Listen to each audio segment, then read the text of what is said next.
राम सुहाग की सुनाएंगे।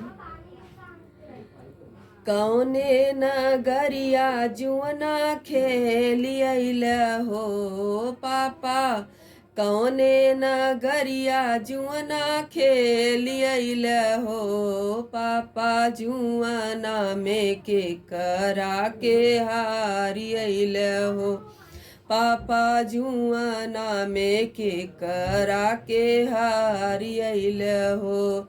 जौनपुर नगरिया जुआना खेलियले हो बेटी, जौनपुर नगरिया जुआना खेलियले हो बेटी, जुआना में तो हरा के हारियले हो बेटी, जुआना में तो हरा के हारियले हो।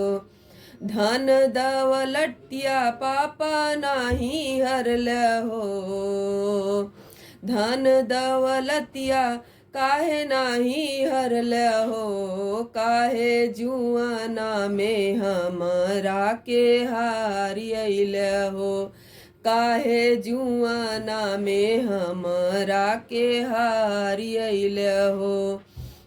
धन दौलतिया बेटी घरवा कलक्ष्मी, तू ऊपर आया धन हारियले हो बेटी, तू ऊपर आया धन हारियले हो।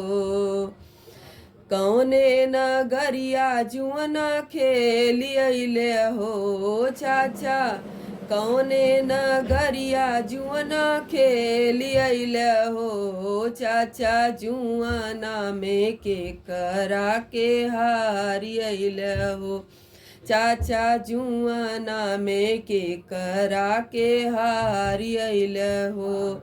जौनपुर नगरिया जुअना खेलियले हो बेटी, जौनपुर नगरिया जुअना खेलियले हो बेटी, जुआना में तो हरा के हारियले हो बेटी, जुआना में तो हरा के हारियले हो।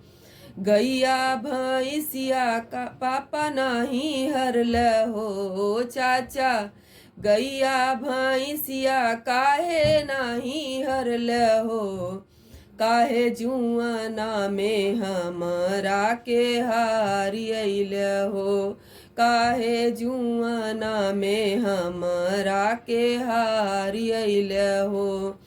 गैया भैंसिया बेटी घरवा कलक्ष्मी, गैया भैंसिया बेटी घरवा कलक्ष्मी, बेटी तू ऊपर आया धन हारियले हो बेटी, तू ऊपर आया धन हारियले हो।